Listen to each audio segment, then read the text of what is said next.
Hi, my name's Randall Cameron with Mobile Mentor. Today we're here at the Australian Airports Association Conference talking about beacon technology and how location-aware mobility can actually transform an airport. This little device here is called a Bluetooth low-energy beacon and can communicate with Android, iPhone and other mobile operating systems. When a user comes into interaction with that, it'll actually pop a message, regardless of if they've got the app running or not, up on their screen to say, in this case, you've entered a zone. Swiping into that application then, it will actually take the user to a context-aware for I'm now interacting with a car park. So in this type of service here that we're looking at, we've given the user some information around parking, and they could go and tap into some parking information. Perhaps the user wants some information around a coupon, and we might want to give them a special offer for discounts on their parking or on retail shopping experience inside their store. So once the user's actually done that, and they've had their experience outside of the door because they've come into contact with that, the next station that we have set up over here is with customs. So as I move closer to the customs beacon here, it then can say my dwell time. So in this case I've got 11 minutes until my gate and I need to be there at 12:31. So the next use case we have is an internal staff use case where we're walking into a restricted area in this case. So maybe walking out onto the tarmac and I might have a jacket or some earmuffs that I need to put on to actually go out onto that tarmac. So as you can see on the screen here behind me, it's actually then said because we're there, we're an inspector, we're in level 2, we need some protective equipment required. So we can take a photograph, a front-facing photograph, we can do a sign on glass or something like that as well. The last station that we've got over here is for an asset inspection form.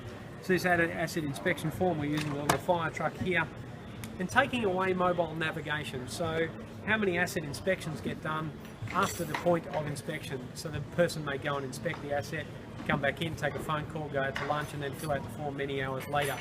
With the beacon aware location, we can actually present the form up onto the device at the point of interaction with the device and not any time before or after.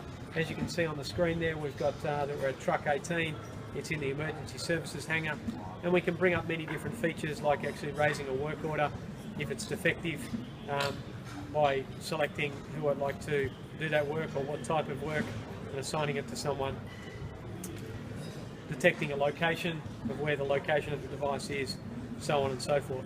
So that's our demonstration of location-based mobility for an airport. So we had a couple of use cases here for the general public arriving at an airport and into a car park, giving them an offer and some services that they need, moving over and dwell management inside the terminal, things through customs and navigation to gates and things like that, as well as internal workforce management for OH&S issues or for asset inspections.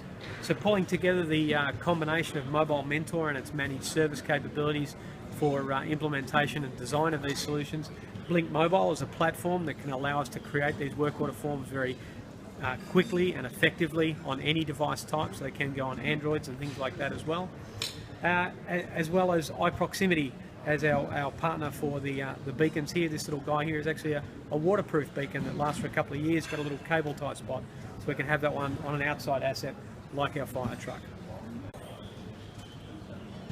And the last bit of our situation today is we've got these things here called tap boards which we can put into an airport at the front counter or something like that to get your app onto as many people's devices as possible. This one's actually an NFC enabled tap board, so as I put a device down on top of it here, I can navigate with any of these buttons here. I can press on a button and it can take me to an activity of installing your app. I can press on a button and it will take me to a social promotion or something like that. My name's Randall Cameron with Mobile Mentor.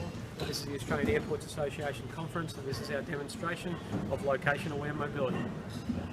The that we have set up is around the customs. So I may be in a dwell line at this stage and I want to know how long it's going to take me to get to my gate. So because I'm in close proximity to this beacon, it's given me 13 minutes to my gate. I'm boarding it at 12:34 in this case. I can tap on a boarding pass, or I could just approach a gate and it would bring up my boarding pass automatically from my device as I go and approach the gate. The other situation that we've got is over here with OH&S, and this could be now an internal use case. So you may want to use a device such as an iPad in this case. We'll keep going with the phone, which is up on the big screen here. And as I move over towards a restricted area, I may need to put on my jacket, some earmuffs or something like that. and it changes, as you can see up on the screen there, that it's changed me to be an inspector located in level 2, zone 1. I can scroll through and it can bring up some information. Bugger.